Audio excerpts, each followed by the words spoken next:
Hi everyone. Well, it looks like it's time to do another long-form video. Governor Newsom of California has just directed cities to go ahead and start removing homeless camps. Today I wanted to talk about how this affects vehicle dwellers and what my views on it are as a van lifer, as someone who's lived in a van for 8 years now, full time, and I jumped into a van before that even. You know, because vehicle dwellers are a little bit different, you know, because we're inside these sort of secure vehicles with locking doors and, you know, it's covered from the rain and all of that. It's kind of a completely different thing in a way. And there are many different kinds of vehicle dwellers, from people who are like really down and out and can barely afford to move the vehicle, to others who are doing it by choice and may have a lot of money and still choose to do it, or may just be getting by but they're okay. But to the state, vehicle dwellers are considered homeless technically. So how is that ruling going to affect me if they start removing homeless camps? Well, let's first say I live in Northern California, far north into the woods, so we don't have big giant homeless camps. We just have areas that sort of start to build up.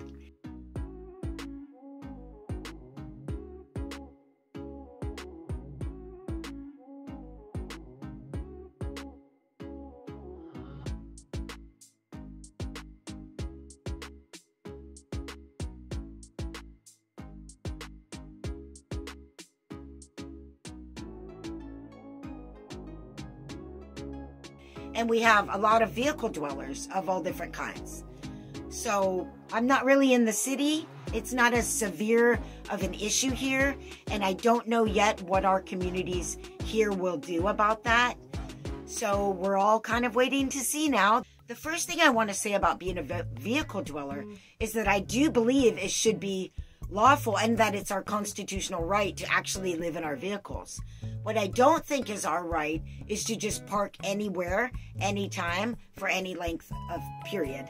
Nor do I think it is legal to dump trash or disturb the peace at night, or let random dogs run around that might be endangered to people. Again, I believe in the constitutional right to live in a vehicle. Because I think that's our private property and that we should be able to do what we want with our private property. And I also believe that we have the right to not be molested in our homes and among our property. And that's my basic belief around it, and how I distinguish living in a vehicle being criminalized from other things that are actually crimes or not allowed, like just parking anywhere for however long you want and just staying there and not going by the parking rules.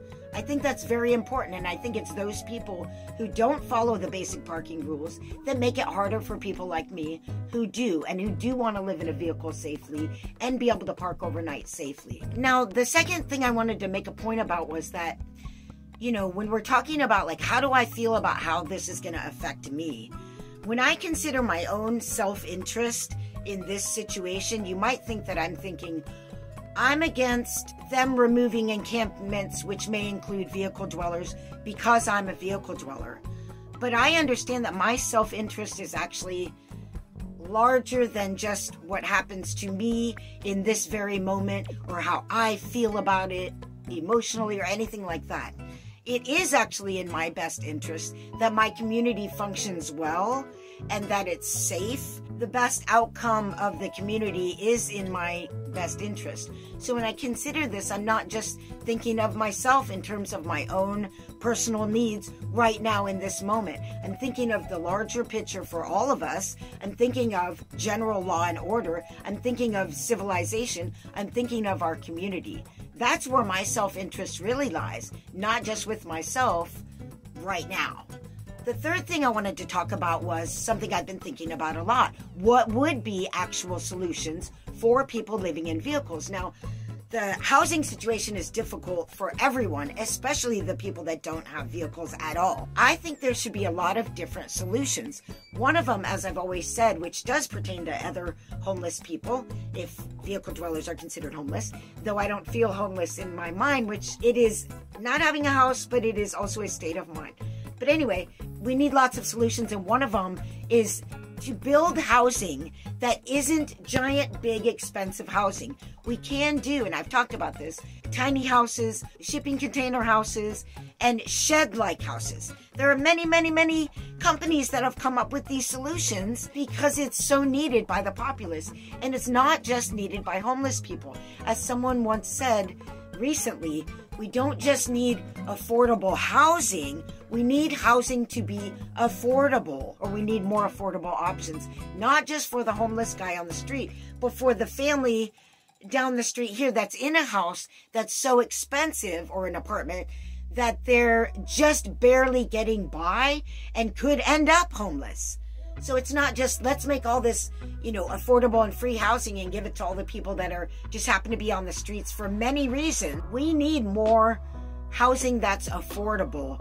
And it's the regulations in the different cities and in the state and in the nation that prevent us from building so much more housing so much faster. In California, it takes years to get permits together to start to do any venture. It's absolutely ridiculous. I think cities should, do directives that are like, all right, we're going to allow, because this is a housing crisis, for many more affordable housing types and styles, and new, unique, and innovative ways should be allowed. That's what we should be doing. And as far as whatever tiny houses and whatever they come up with, which California doesn't like and the policy of Housing First doesn't like, because they say it's not good enough. It's shaming a homeless person to expect them to live in a tiny house as opposed to a bigger, normal house. So that's part of the problem, is this way of thinking that it's somehow not dignified for a homeless person being given a free housing to have anything less than what people pay for with apartments. That's kind of ridiculous. So going back to what I was saying, there are many different ways that this could be done. I'm really not a proponent of giving free, absolutely 100% free housing to people for the rest of their lives. Why? Why would that be fair? Why would that be sustainable economically? How can we pay for that? Why should other people have to pay for that who are working hard? So I think a lot of this more affordable housing should be, more affordable. So if you have a tiny house, you're going to have a much cheaper rent, and the bills are going to be much cheaper because hopefully they're built more efficient. And that's another part of this. We need more efficiency in general. But all of the bills and everything's going to be cheaper. So a lot more people who are struggling now in more expensive places, or who are out on the streets and could make it in a much cheaper place, like a tiny house, will be able to do that. Then you've lessened the population of potentially homeless, and now you've got a much smaller group. A large portion of that group needs to go not into housing, but into recovery and into mental health facilities where they can get assistance. Now, all of that said, for those that do need some subsidizing of housing, that should be very minimal. They should be paying a share of it, and perhaps even on a limited basis. But there's still going to always be, maybe there's elders that didn't plan well or did plan well and got some kind of medical issue where they ended up not having enough money to care for themselves, and they're 75 or 80. And there's another problem there with the medical system. We are an unhealthy society with unhealthy food, and RFK Jr. is right when he talks about how our farming and our agriculture really needs to, because it's absolutely unsustainable and it's killing us health-wise. So no wonder the health costs are so expensive, not to mention the pharmaceutical industry has gained complete control over that. So we just pop a pill every time there's something wrong, and we never get to the root cause of why we're so unhealthy. So all of that said, that's affecting people's ability to maintain their basic needs when all of their money's going to this big corrupt system that is in fact not making them well. All of that said, for those people where we have senior citizens that need assistance, now they already are going to have Social Security, and they're potentially going to have already disability. If they need something more in terms of help with housing, I'm actually for that. I think that we need to take care of our elders, even if that requires some subsidization. So now I've got all of that out of the way. Let me get back to the vehicle dwellers. So I think there's a lot of different solutions we can do. So many solutions for vehicle dwellers. I think the first thing is that vehicle dwellers should not be considered homeless. Vehicle dwellers should be given the status of living in a mobile home. and they should be able to legally have an address that's not in a sticks and bricks. Right now, we have a lot of trouble getting our IDs, our mail, or all kinds of things because we're not legally at a certain residence. And sometimes it's very hard to prove that. Some of us have to have residency in South Dakota or, Arizona and drive there every year or two to get re-registered and prove that our address is there. So maybe the status of people in vehicles in the first place could be distinguished from just this big overall term of homelessness, which actually includes homeless people, vehicle dwellers, drug addicts, people with mental illness, and all kinds of different kinds of people, So that's the first thing, would be to give us more rights in terms of that, or just acknowledge the rights that we have to live in a vehicle, I feel. And maybe we would be registered as such so that when we get pulled over, we're acknowledged as, yes, this is my official residence. I have a mobile home. So that said, one of the things I see all over my city is big, giant, empty, grassy parking lots or fields. So every time I see that, and I see big empty buildings too, which I think of for people that don't have vehicles, that arrangements could be made for that too, sheltering homeless people. But if it weren't for all the regulations, of course. But for vehicle dwellers, I think there's different parking arrangements that could be set up. One would be the overnight safe parking, where people could pull into this lot, being self-contained. There's no management of security, and, well, there might be private security or whatever, but we don't have to have toilets. We don't have to have water sources. We don't have to have 3 meals a day, which is how the safe parking program was set up here in one of the local towns, Arcata.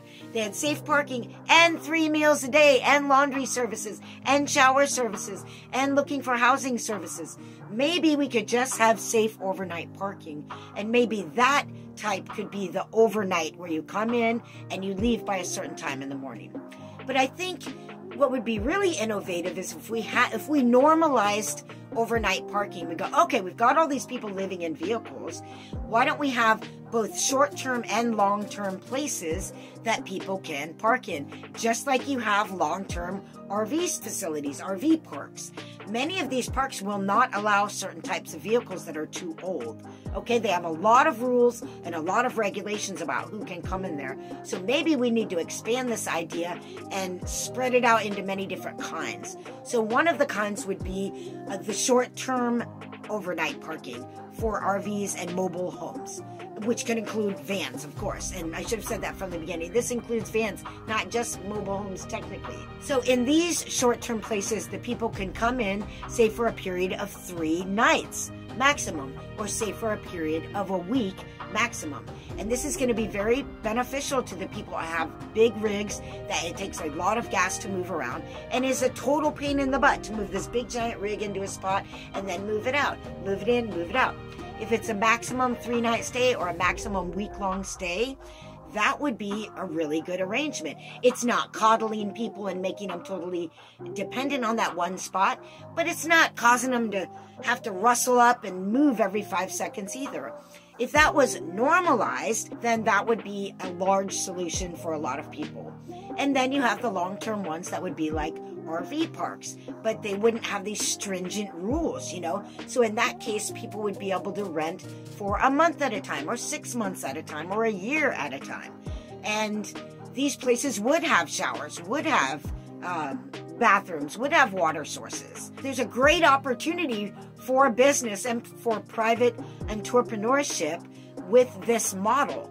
So it's not necessarily going to fall on the backs of the cities, the counties, or the state to pay for all of this. Why should that be the case? Now, again, individuals who can prove that they need assistance, a lot of people out here on the streets are already getting monthly checks of several hundreds of dollars, sometimes $1,000 or more dollars. But for those, which should be a lot less people, that actually need more assistance than that, that could be allowed within the framework of the individual, not as a blanket program where you call people homeless and then just dump a bunch of money on that. So that's sort of something I think about a lot. Like, why can't we just have those alternatives? I think that would be a really good idea. There's more ideas. There's more innovation that can happen with this. There's more of the opening of the box. I mean, as a hippie liberal, that's the whole thing that was so beautiful about this way, is that it was like so creative and innovative in thinking of new ways of doing things. And that's what we need to do. And that's how I like to think of things outside of the box. So now let me close in saying we have to remember, when we're talking about the homeless, the housing issue, we have to remember that it was never a solution to have people camping out on the streets and in public spaces in large encampments. It was never actually a solution the way that we have it now. So whatever the Supreme Court has done, or whatever the laws are, we need to find a solution to it, which is why I, even as a vehicle dweller, a technically homeless person, am for the removing of some of these giant homeless encampments and removing of the idea that that is somehow okay and a solution. It's not. And if the state, in my state, has spent some $24 billion on homelessness in the last 5 years, and homelessness has only gotten worse, and that's also because of housing getting worse too, but $27 billion should be enough to move the needle in some direction, but it's not. Homelessness is up some 22% or something in California.